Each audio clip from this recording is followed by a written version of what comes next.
Tuhan berikanlah istirahat.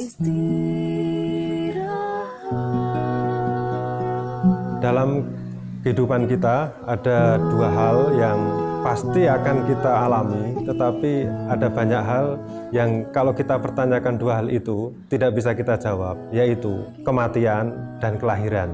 Dan dalam kesempatan ini kita secara khusus akan melihat secara singkat apa itu kematian dalam kehidupan kita sebagai orang Kristen.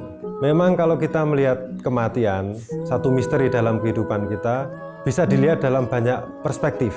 Kalau kita melihat dari perspektif biologis saja, jadi kematian adalah berhentinya seluruh fungsi organ tubuh kita yang vital, otak, jantung, dan sirkulasi darah kita. Tetapi karena kematian itu adalah sesuatu yang menjadi misteri dalam kehidupan kita, banyak agama juga berbicara tentang kematian, termasuk juga agama kita atau tradisi kita, yaitu tradisi Kristiani.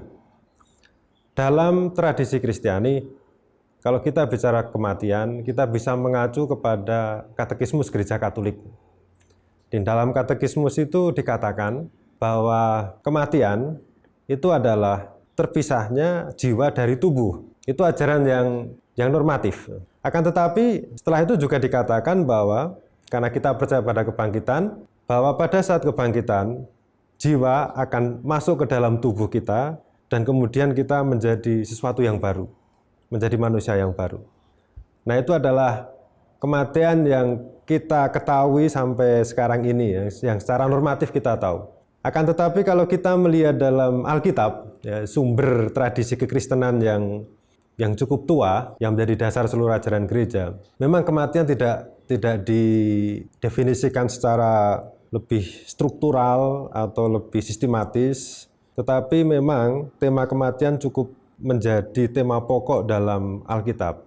Bahkan kalau kita melihat dalam kitab Kejadian di bab 3, kita pun diberitahu mengapa kematian itu ada. Memang sih secara sederhana orang zaman dulu menggambarkan bahwa kematian itu menurut kitab suci ya, terjadi karena manusia berdosa.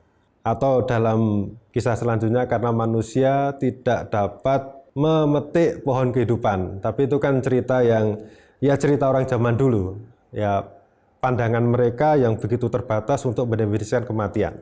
Tetapi dalam perjalanan selanjutnya kita tahu bahwa para penulis Alkitab juga bicara mengenai kematian. Dan yang paling menarik adalah apa yang dikatakan oleh Paulus kepada jemaat di Korintus. Dia mengatakan bahwa kematian itu bukanlah kebinasaan akhir, tapi pada saat kematian kita semua akan diubah.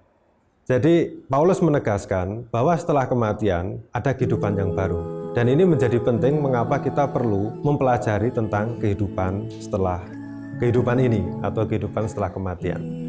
Jadi secara singkat saya mengatakan bahwa kematian kalau kita sebagai orang Kristiani berdasarkan Alkitab dan juga berdasarkan tradisi, kematian berarti bahwa kita mengalami suatu perubahan, suatu transformasi ke dalam kehidupan yang akan datang.